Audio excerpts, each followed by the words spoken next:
Grey Cup champion content. Yes, the quotient has risen exponentially with Wes Cates and Jeff Fairholm joining us. Of course, brought to you by Zipperlock Building Company and Powerlift Doors. See them in Raymore or call 888-692-5515. Gentlemen, we'll throw this one to you first. You've played in this Grey Cup game. It looks like it's an absolutely wild week that you still have to prepare for a football game. Wes, how are you doing at handling the week?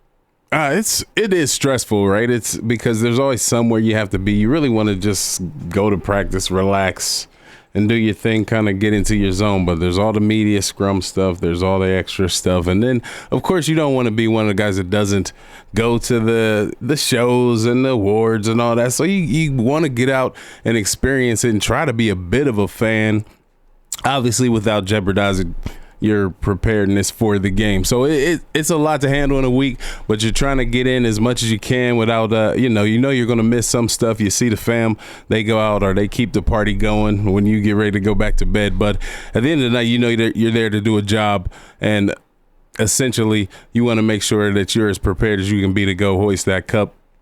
And there's a lot of money on the line, too. So that's in the back of your head, too, right? I mean, it's like, well, back when I was playing, it was, 20 for the winner? And I think like 8 or 6 or something for the losers, or whatever it was. You wanted to get that money too, so there was plenty to focus on. All right, before we get Justin Dunk to come into the huddle, I can see Jeff Fairholm is in his home office, so I guess we can scratch off the rumor that you were riding the zip line in Vancouver this week. So that didn't happen. But you obviously prepared for a Grey Cup before, but you never had to do it with a quarterback you were unsure of, as far as having to realize that you got a new guy in Nick Arbuckle preparing to throw you the football. What would this week of preparation look like for you and the Argonauts, taking into account what they have to prepare for without their starting quarterback? Well, for me, it would be all about routine. You know, I was lucky enough to be part of the Shenley Awards at the time, so I was up for Top Canadian, so I had to go to the show and do that. But other than that, I was trying to do everything, just keep it the same, and I suggest that the Argonauts do the same thing, because you know, at the end of the day, you got to play a football game. And for me, I would always try to keep my routine so that I was very superstitious as well. So, you know, if that right sock didn't go on the first and the left sock second, I'd be worried. But, you know, it was a little different in my day. I don't know if the wives are allowed to stay with them or whatever, but our wives were sequestered at a different hotel, and we weren't too far from the Sky Dome. So the Argos have to just keep it simple, and they have to go out and prepare just like they always do. And yeah, they've got their starting quarterback is not exactly a rookie, so you know he's going to prepare just like he always does, and the team, I think, has great faith in him. JD? Jeff, what was your takeaway from Grey Cup week as a whole when you look back on it? Would you have approached it differently? Because I feel like when you're in the middle of it, it comes fast and furious. You know, that's even just from a media standpoint, not even talking about the players getting on the field. Yeah, I was a second-year player, and I was a very anxious, nervous player before games especially. So I would have taken more in, to be honest. But, you know, it worked out well for us, so I have no regrets. But I was one of the people that, you know, I kind of look back and go, like, geez, I wish I had done this. I wish I had done that. But, you know, I don't have any regrets. It's really the game itself. I remember most of the plays. I have not watched the game back ever. I want those memories to remain fresh in my head and not a TV type of thing. Yeah, I've never watched it. I saw your face. I've never watched the game live on TV or on tape, videotape now. But, you know, what I remember most is the aftermath, and, you know, the money's great. And I hear you, Wes. I mean, I raised my eyebrows when you said 20 grand. I think it was 12.5 during my day.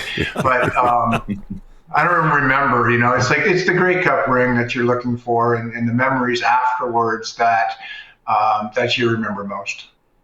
So if I go through the Wes Cates video library, am I going to see the game? Like, you've watched it, haven't you?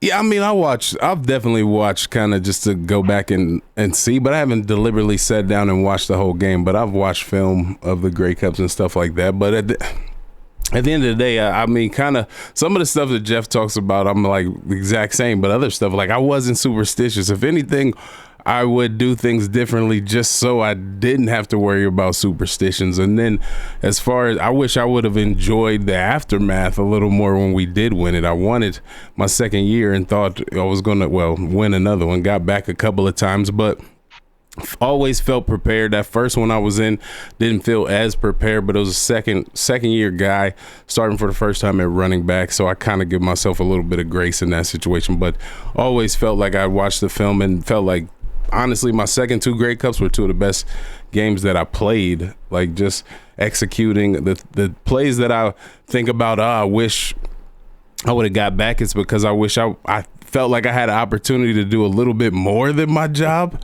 Like get another block or something that might have sprung a guy, or hold a block a little longer or something. You know what I mean? But yeah, I honestly felt just like I took advantage of every rep those weeks for sure. Hashtag Fairholm hasn't watched the 89 Grey Cup. Saying that, though, Jeff, if memory serves correct from the video that I've watched, there's evidence that you had to prepare for 2 quarterbacks, right? Kent Austin and Tom Burgess throwing the football. Did your preparation change at all? Or did anything on the field change? Because they are different players or different athletes. They read the game differently. So does your preparation as a receiver change with who's throwing you the quarterback? No, not at all. Not at all. Tommy came in the Western Final and finished the game and won the game for us. But it was said very early on during Grey Cup week that Kent was going to start. So we knew who was going to start the game. There was no controversy. They made that very clear. Now, if Kent had struggled out, Jeff, in the media. I don't remember. My memory's good, but very short. But I have no idea if it leaked out. But we knew very early that Kent was going to start, and so we were preparing. Kent took all the first team reps like he always did, but we had 2 starting quarterbacks. Like I think we've talked about on the show before. We had 1A, 1B, and to prepare for both, no, not really, because it was the same offense. We didn't have to pare down our offense at all because, like I said, we had 1A, 1B.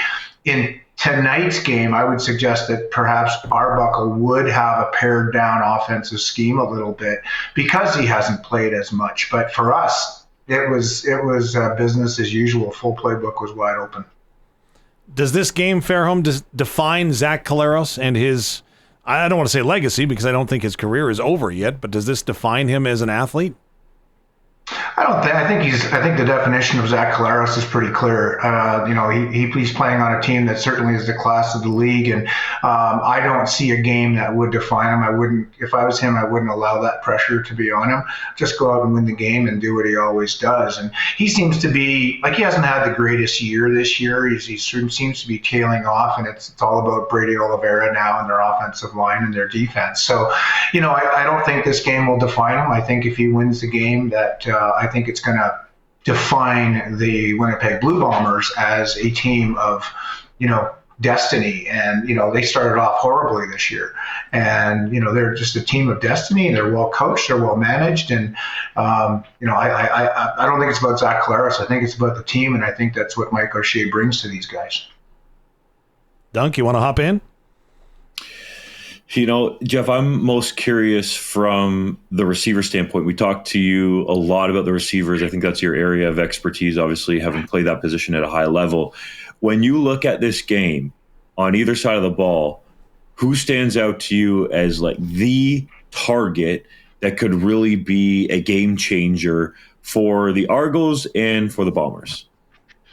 Yeah, I'm gonna give you certainly Lawler is a game breaker, and he beat us up pretty good last week. So I would say Lawler is the person who's going to really be that guy on Winnipeg. And I think on the Toronto side, I'm gonna say Coxie. I think Coxie's gonna have a game, and he's gonna go off. But big players step up, and I think to switch on you a little bit, I think that the running backs are going to be the key to this game.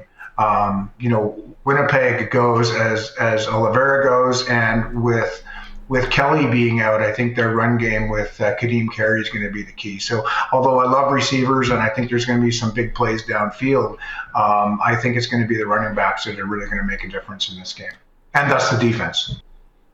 Wes, show me the money. Kate's just lit up over here next to me. We're going to hear more from him in a moment.